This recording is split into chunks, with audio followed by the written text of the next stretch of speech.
Je suis Francisque Vigouroux, le maire d'Igny. La commune est située au cœur de la vallée de la Bièvre, à quelques minutes de Versailles et également du campus de Paris-Saclay.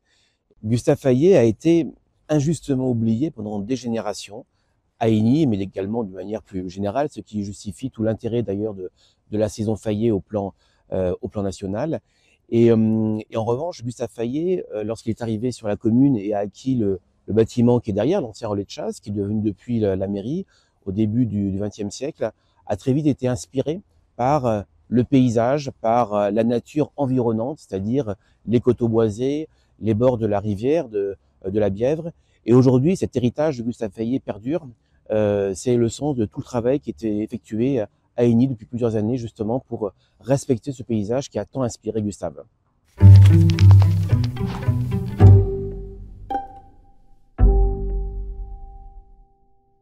Gustave Fayet, durant ses années de vie ici à Igny, a collaboré, a rencontré, a noué des amitiés avec différents acteurs du territoire, que ce soit Odile Redon à Bièvre ou d'autres artistes qui ont parcouru finalement l'ensemble de la vallée de la Bièvre. Gustave a finalement été largement inspiré par tout ce qui l'a entouré à Igny, et c'est sa petite-fille Iseut qui en parle le mieux en disant qu'Igny a été sa plus belle œuvre, mais en réalité ça a été l'œuvre de naissance de Gustave, à la fois en tant que collectionneur, qu'artiste et découvreur de tout type d'art.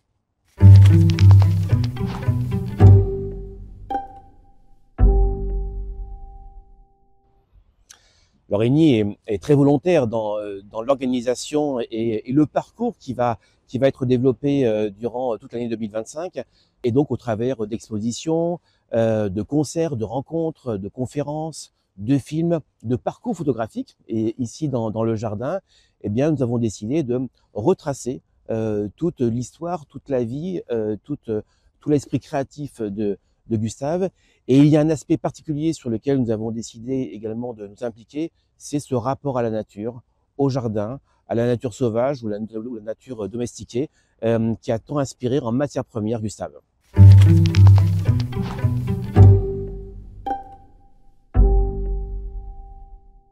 Nous souhaitons que la saison Fayet soit une forme de temps zéro pour Igny, car au-delà de l'anniversaire, de la commémoration du centenaire de sa disparition, nous souhaitons qu'une trace, je dirais presque définitive, soit inscrite sur Igny.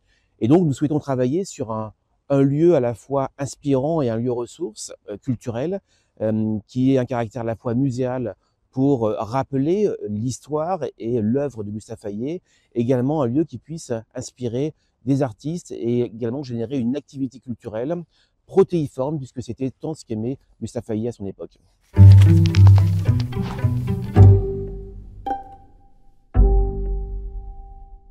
J'ai découvert Gustave Fayet, finalement, il n'y a que quelques mois. Mais à force d'échanger, de rencontrer, d'écouter, de lire, tous ceux qui s'approchent de Gustave Fayet ou qui sont très liés sur le plan familial ou d'une autre manière, j'ai l'impression d'être un peu plus familier de ce que je considère comme un personnage à la fois inspirant et emblématique. Et Gustave Fayet, au fond, il ressemble à l'honnête homme classique du XVIIe siècle, qui a tant été décrit par de nombreux auteurs français, à la fois quelqu'un qui a réussi dans sa vie professionnelle, personnelle, et qui a mis ses réussites au service de l'art, au service d'artistes. C'était un homme extrêmement généreux. C'est le premier aspect que je retiens de Gustave. Et ensuite, ce que j'apprécie finalement dans la vie très remplie qu'il a eue, c'est je dirais le tourbillon énergique et créateur.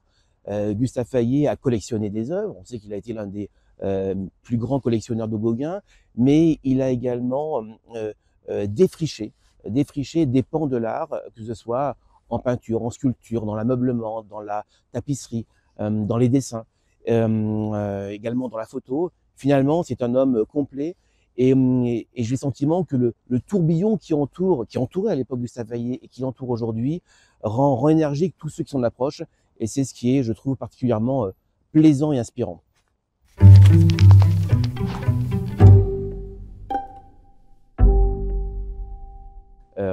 un homme particulièrement énergique et qui a finalement qui n'a jamais gâché un seul moment de sa vie, comme s'il était pressé de tout faire, de tout faire bien, d'être complet dans sa compréhension du monde, de son environnement, de son rapport aux autres. Le deuxième aspect, c'est le rapport au temps.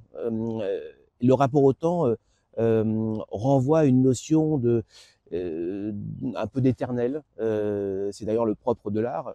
Lorsque l'on crée, on essaie de dépasser tout le cadre temporel qui nous lie par essence. Et donc, Gustave Hayet a quelque chose d'éternel.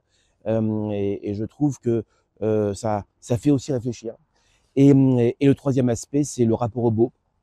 Gustave Hayet a été très sensible à la beauté de la nature, la fragilité de la nature, et c'est ce rapport à l'esthétique et au beau qui je trouve, traverse toutes ses créations, mais également toute sa vie.